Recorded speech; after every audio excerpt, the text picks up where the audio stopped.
और वहीं चीन में एससीओ की बैठक से पहले पीएम मोदी और चीन के राष्ट्रपति शी जिनपिंग के बीच मुलाकात हुई। चीन के तियानजिन में यह बैठक हुई है और इसमें पीएम मोदी 7 साल के बाद चीन के दौरे पर पहुंचे। अमेरिका के टैरिफ के बीच दोनों नेताओं की यह मुलाकात बेहद अहम मानी जा रही है। खासकर दोनों देशों के रिश्तों को अगर हम देखें तो बेहतर बनाने की दिशा में इस बैठक की एक अहम भूमिका हो सकती है।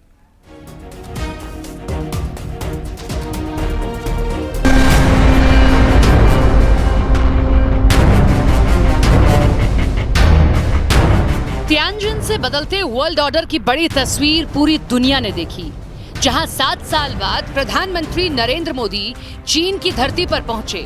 शानदार स्वागत के बाद जब मुलाकात शुरू हुई तो फिर रिश्तों में नई गर्माहट साफ झलकी।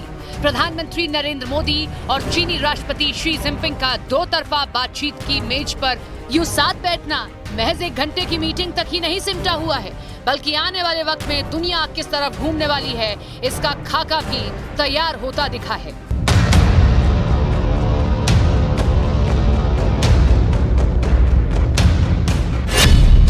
बैठक में पीएम मोदी ने संबंधों को आगे बढ़ाने पर जोर दिया। बॉर्डर विवाद का मसला भी उठा, जिस पर पीएम ने कहा कि जो समझौता हुआ है उसके बाद से सीमा पर शांति का माहौल बना हुआ है। जिक्र फिर से शुरू हुआ कैलाश मानसरोवर यात्रा का और जल्द बहाल होने वाली सीधी उड़ान का भी। पीएम मोदी ने दोनों मुल्कों की आबादी का जिक्र करते हुए भी एक बड़ा संदेश दे दिया। पिछले वर्ष कल्याण में हमारी बहुत ही सार्थक चर्चा हुई। हमारे संबंधों को एक सकारात्मक दिशा मिली। सीमा पर डिसएंगेजमेंट के बाद शांति और स्थिरता का माहौल बना हुआ है। दोनों मुल्कों के आपसी ताल्लुकात से कहीं ज्यादा ये मुलाकात मौजूदा दौर की उन हलचल के लिहाज से बेहद अहम है जो ट्रंप की खींची टैरिफ की दीवार ने पैदा की है।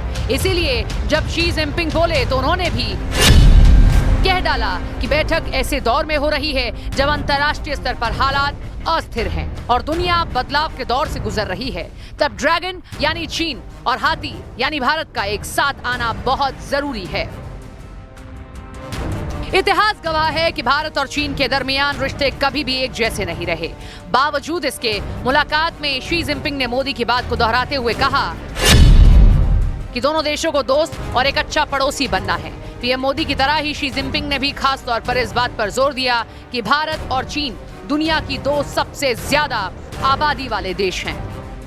पिछली मुलाकात हुई थी कजान रशिया में ब्रिक्स समिट की साइडलाइंस पे और तब जैसा कि प्रेस में और डिप्लोमैट्स कहते हैं एक थॉ हुआ था, बर्फ पिघलने की जो प्रक्रिया है वो शुरू हुई थी। अब बात की जा रही है रीसेट की, कॉशियस रीसेट, क्योंकि चीन के साथ जो हमारी हिस्ट्री है वो it's full of twist and turns, तो पूरी तरह से भरोसा नहीं किया जा सकता। पर जिस तरह की पृष्ठभूमि है ग्लोबली, जिस तरह की सिचुएशन इस वक्त है, उसमें चीन के साथ भारत का काम करना आवश्यक है। और पिछली जो प्रधानमंत्री की विजिट थी चाइना में, वो थी वुहान में और 7 साल पहले थी और तब से अब तक काफी बदलाव आया है दोनों देशों में भी और जो लार्जर ग्लोबल कॉन्टेक्स्ट है उसमें भी।